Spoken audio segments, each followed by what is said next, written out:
Hi guys, I hope you all are doing well and welcome to the fourth video of this entire series of Azure Active Directory. In the last video, we discussed how to manage users and groups from Azure Active Directory and using PowerShell commands. In this particular video, we will be talking about security defaults and Azure Active Directory multi-factor authentication.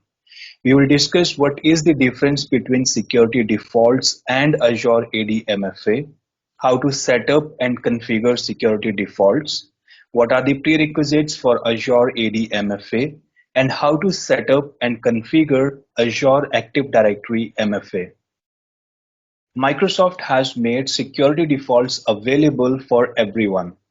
When you create a new tenant, you get a free subscription of Azure Active Directory, and security defaults are enabled by default. Security defaults is a free feature that helps you to protect accounts from being hacked.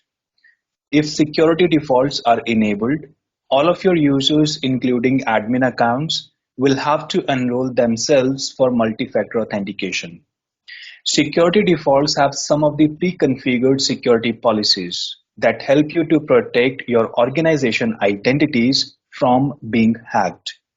When security defaults are enabled, all of your users of your tenant, including the administrator accounts, will have to register for multi-factor authentication. Users will have 14 days to register for Azure AD multi-factor authentication. And after 14 days have passed, the users will not be able to log in until the registration is completed. When security defaults are enabled in your tenant, all the legacy authentication protocols are disabled. Legacy authentication is a type of authentication request that is made by the clients that do not use modern authentication. For example, Office 2010.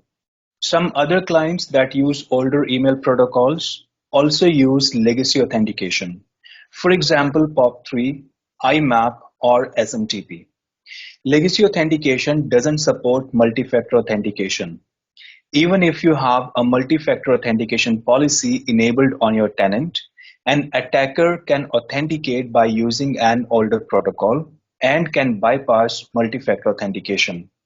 So when security defaults are enabled in your tenant, all authentication requests made by an older protocol will be blocked. Organizations use multiple Azure services. Those are managed through Azure Resource Manager API. For example, Azure Portal, Azure PowerShell, and Azure CLI. Using Azure Resource Manager to manage your services is a highly privileged action because Azure Resource Manager can alter the tenant-wide configurations like service settings and service billing. When security defaults are enabled, any user or administrator that is accessing the Azure portal, Azure PowerShell, or Azure CLI will have to complete the multi-factor authentication. So if you have a free Azure Active Directory subscription, you can use security defaults to increase the security for your identities. But there are a couple of limitations of using security defaults. Security defaults are enabled for all the users in your tenant.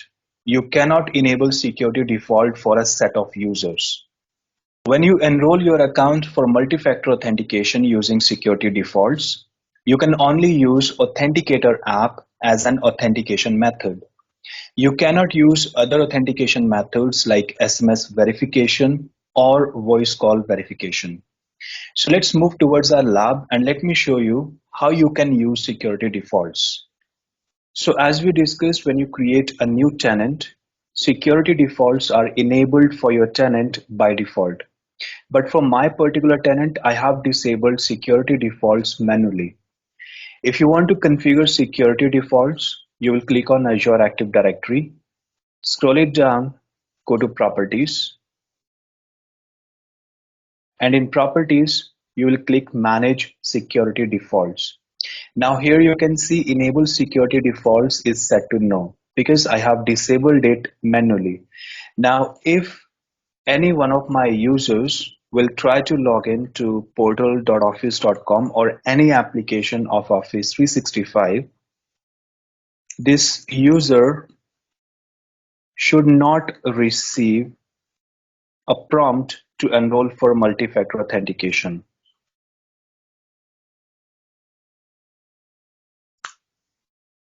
So you can see this user is logged in and there wasn't any prompt to enroll for multi-factor authentication because security defaults are disabled in my tenant and even I do not have Azure multi-factor authentication enabled as of now. So let's enable security defaults. Click on yes and click save. This way you can enable security defaults in your Azure Active Directory tenant. Now, if you want to verify, click Manage Security Defaults again. So this is set to yes. Now let's try to log in with the same user. Let's go to portal.office.com.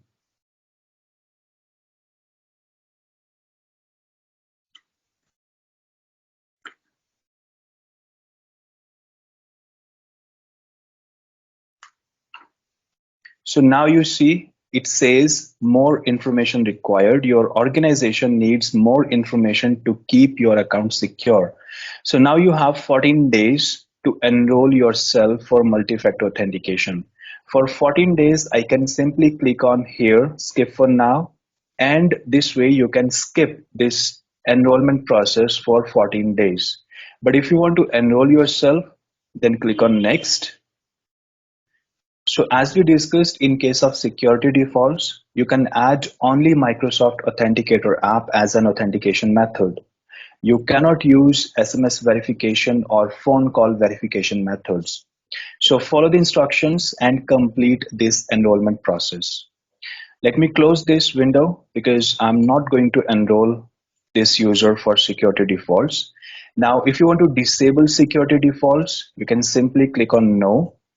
And here you can choose any one of these options and click save.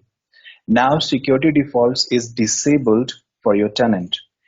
If I log in to portal.office.com with the same user or any user of my tenant, now I should not get any prompt to enroll myself for MFA. So now I do not get any prompt to enroll for multi-factor authentication. So this is how you can use security defaults in your tenant. Now let's understand what is the difference between security defaults and Azure Active Directory multi-factor authentication. As we discussed, security defaults is a free feature of Azure Active Directory. To use security defaults, you do not need any sort of license. When you create an Azure Active Directory tenant, you get security defaults enabled automatically. If you want to use Azure Active Directory multi-factor authentication, you need at least Azure Active Directory Premium P1 license. If you have Enterprise Mobility and Security E3 license, or Microsoft 365 E3 license, or Microsoft 365 Business Premium license, these licenses also include Azure Active Directory Premium P1 license. Security defaults can be enabled for all the users of your tenant.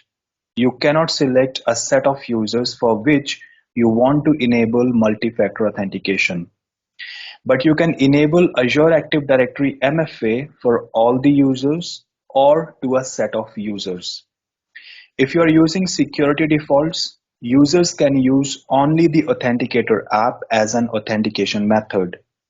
But Azure Active Directory MFA supports multiple authentication methods like Authenticator app, SMS verification, or phone call verification.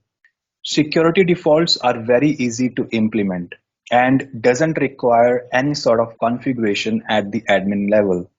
But Azure Active Directory multi-factor authentication is configured using conditional access policies. So let's go back to our lab and let's configure Azure Active Directory multi-factor authentication. Azure Active Directory multi-factor authentication can be configured using conditional access policies. So to configure Azure AD MFA, you will click on Azure Active Directory and then go to Security, click Conditional Access. Now here you need to create a new conditional access policy. So click on New Policy. Here you can give it a name, for example, MFA policy or any name of your choice. Under users or workload identities, you will select the user or group on which you want to enable MFA. If you select none, that means this MFA will not be enabled on any user. If you select all users, this MFA policy will be triggered on all the users of your tenant, including administrator accounts. If you want to enable this policy to set of users or to a group of users, you will select this option that says select users and groups, and then you will select users and groups. From here, you can select the user on which you want to force this policy. For example, I will select user B and user A, then select. If you want to add group, you can add the group here as well. Let's say if you have a security group, for example, this one, security group 2. So any user who is a part of this security group 2, this policy will be triggered on those users. So like this, you can add groups as well. But for this example, I will not add this security group. So once you have added the users in this policy, next you need to configure the applications, or you need to add the applications on which you want to trigger this MFA policy. For example, when user will try to access portal.office.com, or when he will try to access any application of Office 365, then this policy should be triggered. So to add certain applications, you will click here under Cloud Applications or Actions. And from here, you can select the applications. For example, if you select none, then no application will be included in this policy. If you select all cloud applications, that means all of the applications, those come under Office 365 or Microsoft 365 umbrella, all those applications will be included in this particular policy.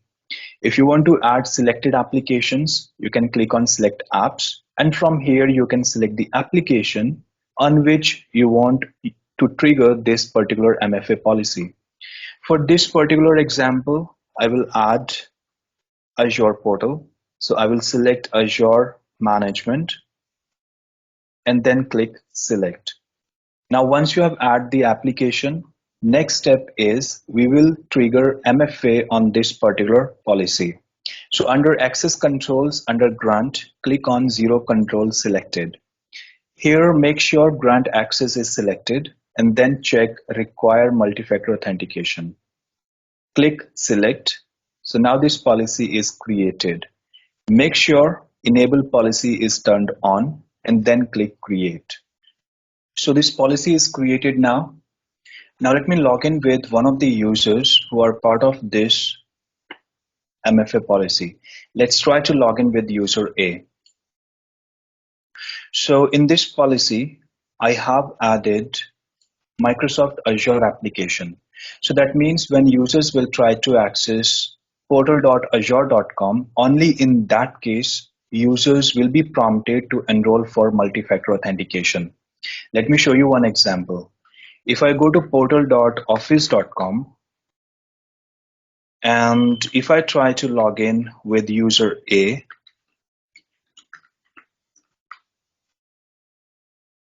I should not get a prompt to enroll for MFA. I'm not getting any prompt. But if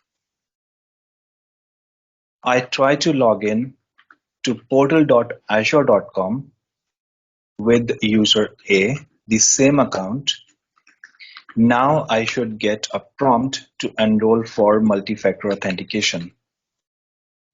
So here you can see it says your organization needs more information to keep your account secure. Click on Next. So now you will have to enroll for multi-factor authentication. If you want to use Microsoft Authenticator app, you can click on Next and follow the instructions. If you want to use different authentication methods, you can click on I want to set up a different method. And from here you can select phone, click on Confirm. And here you can enter your phone number, your PIN code, and follow the instructions. So this is how you can use multi-factor authentication in Azure Active Directory using conditional access policies. In the next video, we will be talking about privileged identity management. We will understand what we can achieve with privileged identity management, how it works, and what are the license requirements for using privileged identity management in Azure Active Directory. So if you have learned something new from this particular video, please write in comments and please subscribe to the channel and share this channel within your community. Thank you guys. Thank you for your time. Take care.